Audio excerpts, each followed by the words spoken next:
فأنا ناصح لإخواني بالصدع بالحق تبيض وجوههم. السكوت في مسألة الحزبية يضرها، فاصدع بما تؤمر وأعرض عن المشركين.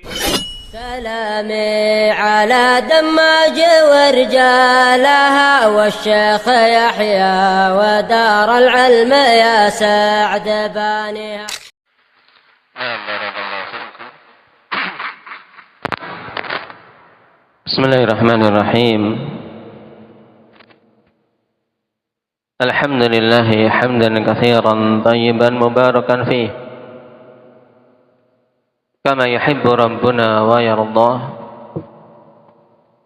أشهد أن لا إله إلا الله وحده لا شريك له، وأشهد أن محمدا عبده ورسوله صلى الله عليه وعلى آله وأصحابه ومن تبعهم بإحسان إلى يوم الدين. أما بعد، إخواني الكرام rahimani wa rahimakumullah. Alhamdulillah, pada pertemuan yang lalu kita selesai dari pembahasan Asluddin wa Qa'idatuh, yang pada syarah lebih menekankan pada sisi asal yang kedua terkait masalah al-inzdharu minasyirk. Demikian pula bara'ah dari syirik dan ahli syirik, di mana pada perkara tersebut memang banyak manusia yang melalaikannya.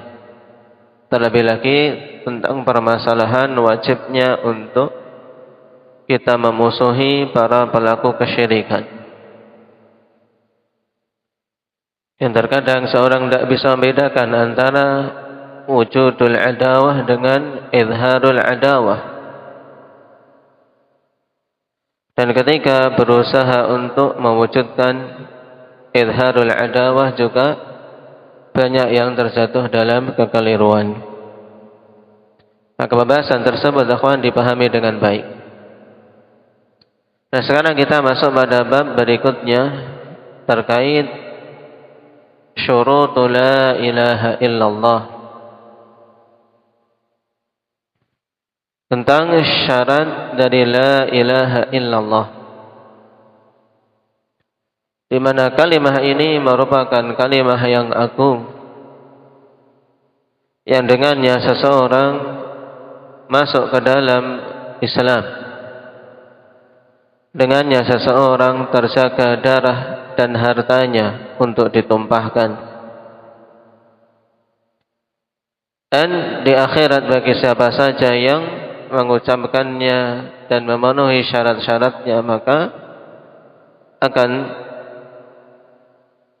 Allah Subhanahu wa ta'ala masukkan ke dalam surga.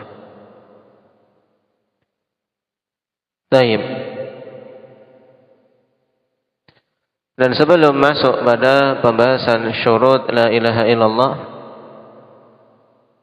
alangkah bagusnya kita tambahkan di sini, ikhwan, terkait sebagian dari keutamaan kalimah tersebut,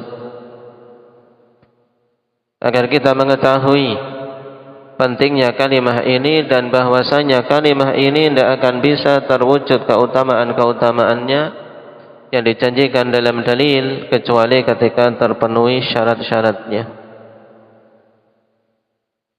Baik.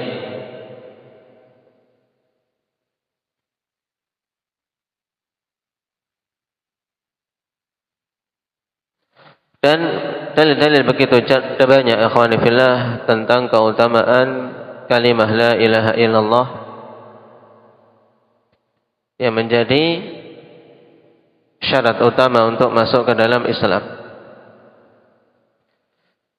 Namun dari sekian banyak dalil-dalil tersebut kita bisa mengklasifikasikan keutamaan-keutamaan yang ada. Yang pertama, minha ma ja'ala al-idyana bisyahadataini sababan lidukhulil jannah wa adami ihtijabi qailiha anha. Di antara dalil-dalil yang begitu banyak tersebut, yang menunjukkan keutamaan la ilaha illallah terkumpul pada apa? Menjadikan siapa saja yang mendatangkan dua kalimah ini, kalimah syahadatain, atau terkhusus juga kalimah la ilaha illallah, sebagai sebab untuk masuk ke dalam surga dan tidak terhalanginya orang yang mengucapkannya dari masuk ke dalamnya.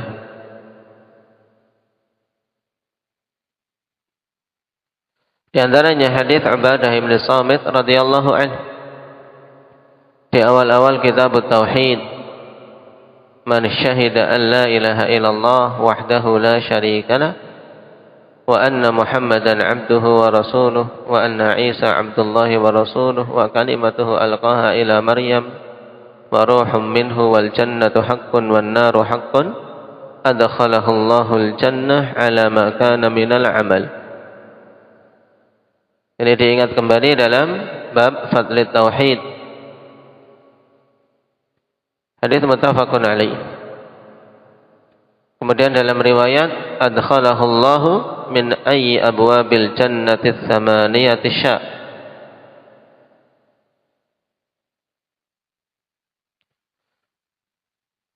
Kemudian pada hadis yang lain, dalam hadis Abi Hurairah yang dikeluarkan oleh Imam Muslim, Rasulullah sallallahu alaihi wasallam katakan kepada Abu Hurairah, idhhab bina alayya hatain faman laqita min wara'i hadzal ha'id yashhadu an la ilaha illallah mustayqinan biha qalbuhu fabashshirhu bil jannah. Pergilah engkau wahai Abu Hurairah dengan membawa kedua sandalku ini, kemudian siapa saja engkau jumpai di balik tembok ini yang dia itu mempersaksikan la ilaha illallah dalam keadaan hatinya yakin, maka berilah kabar gembira dengan surga. Di sini bagi siapa saja yang mempersaksikan la ilaha illallah dalam keadaan yakin, untuk diberi kabar gembira dengan surga, dan nanti akan kita lewati penyebutan syarat ini. Di mana Nabi kaitkan untuk la ilaha illallah itu menjadi sebab masuk ke dalam syurga ketika orang yang mengucapkannya yakin.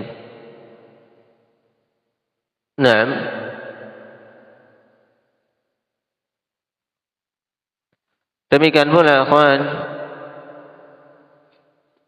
di antara dalil-dalil yang datang yang menunjukkan keutamaan la ilaha illallah, menunjukkan bahwasanya yang mengucapkannya tidak akan kekal di dalam neraka.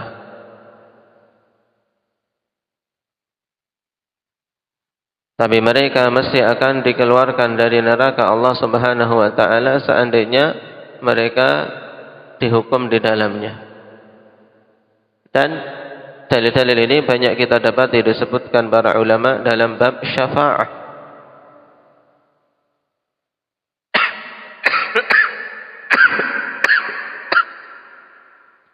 Karena yang akan mendapatkan syafaat hanya mereka-mereka yang masuk dalam kategori muwahhidin. Dalam hadis Anas bin Malik radhiyallahu anhu yang dikeluarkan oleh Imam Bukhari dan Muslim, yakhruju minan nar man qala la ilaha illallah wa kana fi qalbihi minal khairi ma yazinu sya'irah. Akan keluar dari neraka siapa saja mengucapkan la ilaha illallah dalam keadaan di hati dia itu ada kebaikan walaupun hanya seberat satu biji gandum. Menunjukkan mesti perkataan la ilaha illallah yang dia ucapkan di dunia, itu jika terpenuhi syaratnya, akan memberikan kemanfaatan bagi yang mengucapkannya di akhirat. walaupun amalan kebaikannya sedikit. Nah, demikian pula di antara hadis-hadis yang menunjukkan keutamaan la ilaha illallah. Nah, terharamkannya orang yang mengucapkannya dari masuk ke dalam neraka. Ma min ahadin yashhadu an la ilaha illallah wa anna Muhammadar Rasulullah sidqan min qalbihi illa harramahu Allah 'ala an-nar. Hadis Mu'adz bin Jabal radhiyallahu anhu. Tidaklah seorang pun mempersaksikan la ilaha illallah Muhammadur Rasulullah dalam keadaan jujur dari hatinya, maka kecuali dia akan terharamkan dari neraka.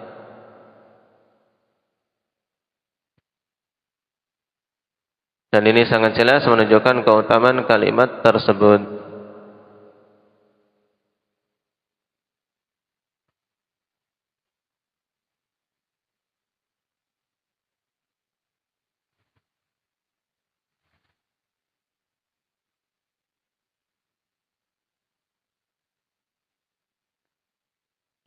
Baik. Jadi intinya berarti akhwan, kalimah la ilaha illallah menjanjikan bagi siapa saja yang mengucapkannya, atau kalimah ini, nah, padanya keutamaan bagi siapa saja yang mengucapkannya dan memenuhi syarat-syaratnya untuk dia masuk ke dalam surga dan selamat dari neraka. Semakin kuat kalimah ini tertanam pada diri seorang hamba, di mana hamba tadi betul-betul menunaikan konsekuensi dari kalimat tersebut, maka akan semakin utama dia di dalam surganya, bisa masuk ke dalam surga tanpa hisab, tanpa azab. Dan sesuai dengan kelemahan kalimah ini pada seorang hamba dalam menunaikan konsekuensinya, demikian pula akan rendah kedudukannya di surga. Mungkin dia akan terazab terlebih dahulu di neraka karena dosa-dosanya, tapi pasti dia akan dikeluarkan dari neraka dan masuk ke dalam surga. Nah, kalimat ini akhwan bisa memberikan kemanfaatan seperti itu. Tidak hanya sekadar yang penting mengucapkan dengan lisan. Nah, kalimah la ilaha illallah memang sebab masuk ke dalam surga dan selamat dari neraka. Akan tapi tidak mungkin itu terwujud kecuali ketika terkumpul padanya syarat-syarat dan hilang darinya penghalang-penghalang. Nah, inilah yang akan kita bahas, yang diistilahkan oleh para ulama dengan syurut la ilaha illallah, syarat dari la ilaha illallah. Dan ungkapan para ulama ikhwan sebenarnya sudah lama mengungkapkan adanya isyarat tentang dipersyaratkannya la ilaha illallah dengan syarat-syarat. Namun kemudian masyhur hal tersebut setelah dakwah Syekh Muhammad bin Abdul Wahhab rahimahullah ta'ala. Bahkan sebagiannya menisbahkan itu adalah di antara bid'ah yang diadakan oleh Wahabiyun. Maka kita bantah bahwasanya hal tersebut bukanlah kebid'ahan yang dimunculkan oleh Wahabi. Akan tapi telah ditunjukkan dalam dalil-dalil yang banyak bahwasanya memang kalimah la ilaha illallah tidak akan memberikan kemanfaatan sampai terpenuhi syaratnya. Ya, kemudian dikumpulkan menjadi 7 syarat utama atau 8 syarat utama. Taib. Di antara mutaqaddimin yang telah mengisyaratkan adanya syarat untuk kalimah la ilaha illallah Di antaranya adalah Wahab ibn Munabbih.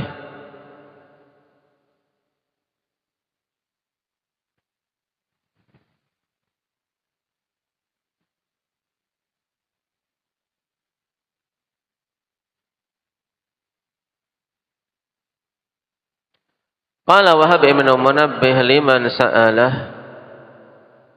alaysa la ilaha illallah miftahal jannah. Wahab ibn Munabbih berkata kepada seorang yang bertanya kepada beliau dengan kalimat ini, alaysa la ilaha illallah miftahal jannah. Bukankah la ilaha illallah itu kunci masuk ke dalam surga? Maka Wahab ibn Munabbih mengatakan, qala bala, iya tentu. La ilaha illallah itu kunci masuk ke dalam surga. Cuman kunci ini akhwan, ini penalaran yang sangat bagus dari Wahab ibn Munabbih. Walakin ma min miftahin illa lahu asnan. Fa in ji'ta bi miftahin lahu asnan futiha lak wa illa lam yuftah lak. Akan tapi tidaklah satu kunci pun kecuali memiliki gigi-gigi. Nah, jika engkau mendatangkan dengan kunci yang memiliki gigi yang cocok untuk membuka, maka akan dibuka, akan terbuka. Ya tidak, antum bawa kunci akhwan, tapi kunci polosan masih dari tukang apa? Tukang bikin kunci apa namanya? Duplikat.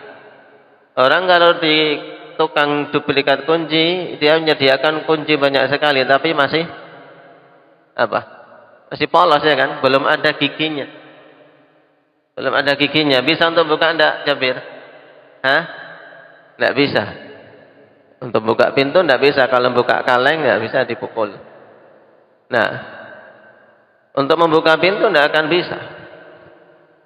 Makanya ketika engkau mendatangkan kunci dengan gigi-gigi yang pas, yang sesuai dengan pintu yang mau dibuka, maka akan terbuka. Jika tidak, maka tidak akan terbuka. Demikian pula la ilaha illallah. Memang la ilaha illallah itu kunci masuk ke dalam surga. Tapi kunci ini kan butuh syarat-syaratnya. Ibaratnya syarat-syarat itu adalah gigi-giginya sehingga akan terbuka pintu surga untuknya. Ini perumpamaannya. Bahwasanya tidak hanya sekedar yang penting mengucapkan la ilaha illallah ribuan kali dalam hidupnya, kawan. Karena kalimat ini tidak akan bermanfaat walaupun si hamba mengucapkan ribuan kali kalau dia tidak memenuhi syaratnya dan melanggar konsekuensinya. Mengucapkan la ilaha illallah ribuan kali tapi dia datang ke kubur para wali minta hajatnya kepada yang dikubur. Dia terjatuh dalam syirik dan syirik membatalkan kalimah la ilaha illallah. Nah,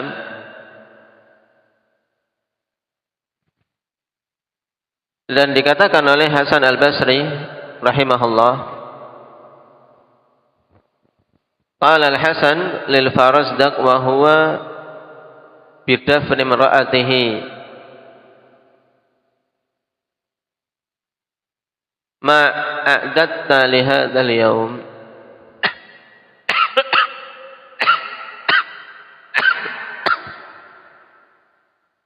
Apa yang engkau persiapkan untuk hari ini? Yaitu persiapan untuk hari kematian. Qala syahadatu an la ilaha illallah mundu sab'ina sanah. Maka Farazdaq mengatakan persaksian la ilaha illallah semenjak 70 tahun. Kematian sepanjang hidupnya. Perkara pokok yang dipersiapkannya adalah syahadah la ilaha illallah. Qala Al-Hasan ni'mal uddah lakin la ilaha illallah lakin li la ilaha illallah syurutan.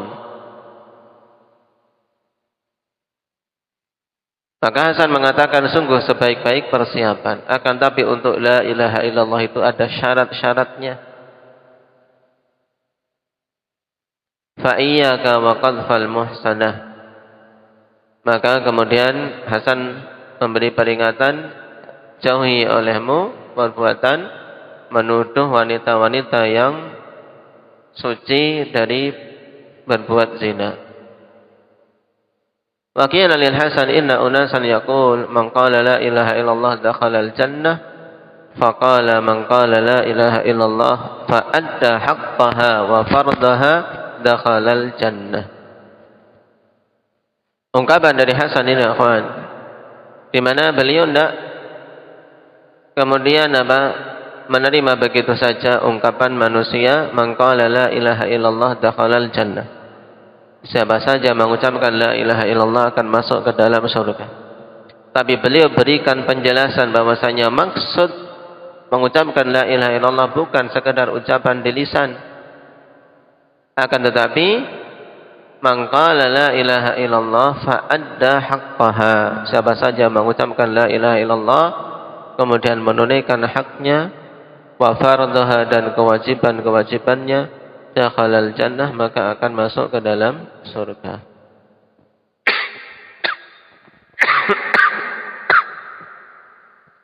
Dari ungkapan dua mutaqaddimin ini ikhwan, dari Hasan al-Basri, demikian pula Wahab ibn Munabbih,